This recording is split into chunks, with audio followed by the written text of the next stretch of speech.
Hello friends, welcome to our channel. ఈరోజు వీడియోలో యమ్మీ టేస్టీగా ఉండే ఎగ్ సేమియాని ఎలా తయారు చేసుకోవాలి చూపిస్తానండి. చాలా టేస్టీగా ఉంటుంది, యమ్మీగా ఉంటుందండి. మనకి నూడిల్స్ తిన్నట్టుగా అనిపిస్తుంది. పిల్లలకైతే చాలా ఇష్టంగా తింటారండి ఈ సేమియాని.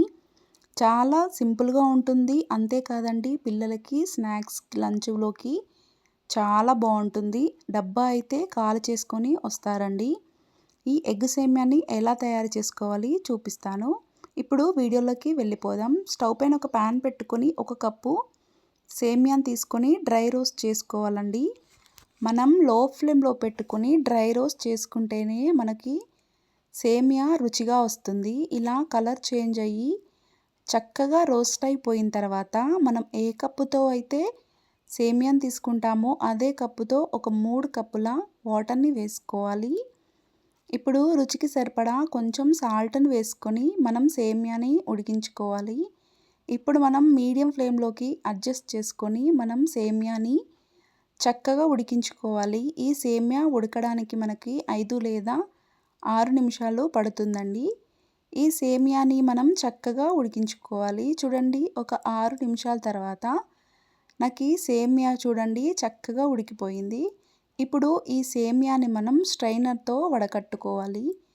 మనకి వాటర్ ఎక్కడా లేకుండా స్ట్రైనర్తో చక్కగా వడకట్టుకున్న తర్వాత కొంచెం వాటర్ని వేసేసుకొని మనం చల్లార్చుకోవాలండి. మనకి ఇలా వాటర్ వేయడం వలన సేమియా ముద్దగా లేకుండా పొడిగా వస్తుంది. ఇప్పుడు స్టవ్ పైన ఒక ప్యాన్ పెట్టుకొని ఒక 3 టేబుల్ స్పూన్ల ఆయిల్ వేసుకోవాలి. ఇక్కడ నేను ఒక 3 కోడిగుడ్లను తీసుకుంటున్నాను.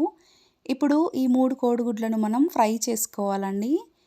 ఇలా మనం కొంచెం రోస్ట్ అయ్యేంత వరకు ఫ్రై చేసుకున్న తర్వాత ఇప్పుడు మనం వేరొక ప్లేట్లోకి తీసేసుకోవాలి. ఇప్పుడు స్టవ్ పైన మరొక గిన్నె పెట్టుకొని ఒక 5 టేబుల్ స్పూన్ల ఆయిల్ వేసుకోవాలి.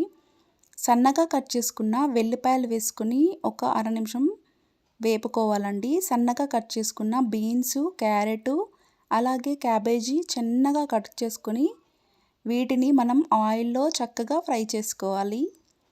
ఇలా ఫ్రై అయిన తర్వాత కట్ చేసిన ఉల్లిపాయ ముక్కలు అలాగే పచ్చిమిర్చి ముక్కలు, క్యాప్సికమ్ ముక్కలు వేసుకొని వీటిని కూడా మనం ఫ్రై చేసుకోవాలండి. ఇక్కడ నేను క్యాబేజీ, క్యారెట్ అలాగే క్యాప్సికమ్, బీన్స్ తీసుకున్నానండి. మీకు నచ్చిన వెజిటేబుల్స్ వేసుకొని ఇలా ఫ్రై చేసుకోవాలి. చాలా రుచిగా ఉంటుందండి. ఇక్కడ నేను ఉల్లిపాయ కాడల్ని వేసుకొని చక్కగా మనం 1 నిమిషం పాటు వేపుకోవాలి. చూడండి, ఇలా ఫ్రై అయిన తర్వాత పక్కన పెట్టుకున్న సేమియాను వేసుకోవాలి.